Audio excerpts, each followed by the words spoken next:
అన్న మీ phone sir కనిపిస్తలేదు ఇంటికి పెట్టుకుంటే నరేష్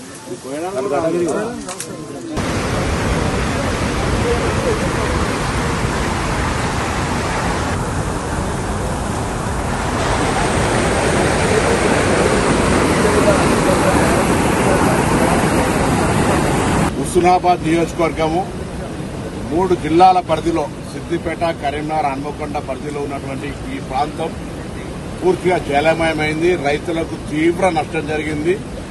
రాష్ట్రంలో అత్యధిక వర్షం నమోదైన మండలం భీమదేవరపల్లి.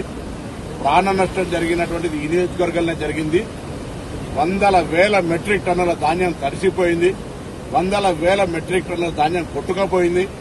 వందల వేల ఎకరాల్లో పంట పొలాలు నీళ్లు నిలిచి పనికి రాకుండా పోయినాయి. రోడ్లు కట్ అయినాయి, కలవట్లు తెగినాయి, ఓవర్ఫ్లో అయి గ్రామాల మధ్యలో రాకపోకలు బంద్ అయినాయి. కాబట్టి రాష్ట్ర ప్రభుత్వం ఇప్పుడే ముఖ్యమంత్రి గారు, ఉన్నతాధికారులు, కలెక్టర్ వీడియో కాన్ఫరెన్స్ జరిగింది. నేను కూడా అందులో పాల్గొన్నా. గౌరవ ముఖ్యమంత్రి గారిని హుస్నాబాద్కు రమ్మని ఈ ప్రాంతాన్ని పరిశీలించి సహకారం చేయమని కోరినాం. అదే సందర్భంలో ఇక్కడి నుంచి ప్రాతినిధ్యం వహిస్తున్న కేంద్ర మంత్రి బండి సంజయ్ గారు కూడా వెంటనే స్పందించి ఇది ఒక కేంద్ర విపత్తుగా తీసుకుని కేంద్ర ప్రభుత్వం నుంచి కూడా పూర్తి సహాయ సహకారాలు అందించాలి. ఈ సమయంలో రాజకీయాలు కాదు, రాష్ట్ర ప్రభుత్వం నుంచి అన్ని రకాల సహకారం చేయడానికి గౌరవ ముఖ్యమంత్రి గారు సిద్దంగా ఉన్నారు. కేంద్రం కూడా ఫెడరల్ సిస్టంలో భాగస్వామ్యం. చిన్న చిన్న ఇష్యూస్ వస్తే నార్త్ ఇండియా లోపల అదొక నేషనల్ డిజాస్టర్ గా తీసుకుంటారు.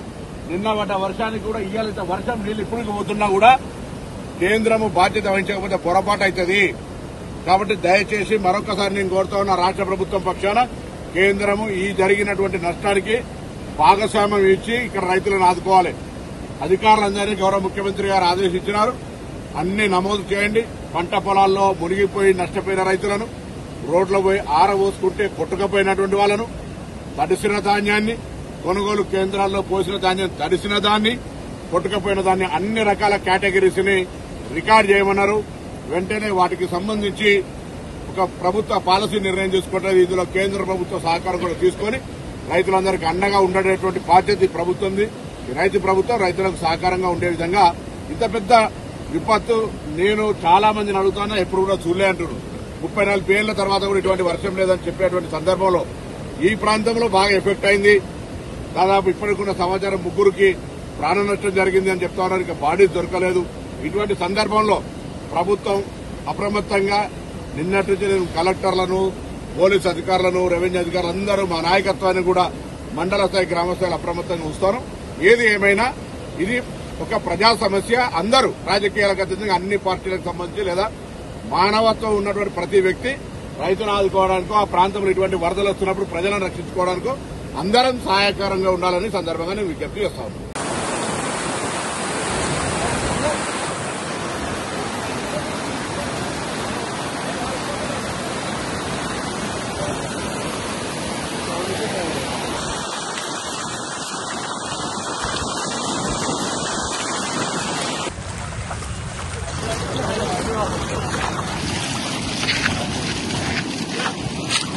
అసలైన తొలి వెలుగు. ఫాలో వాట్సాప్ @తొలి వెలుగు official.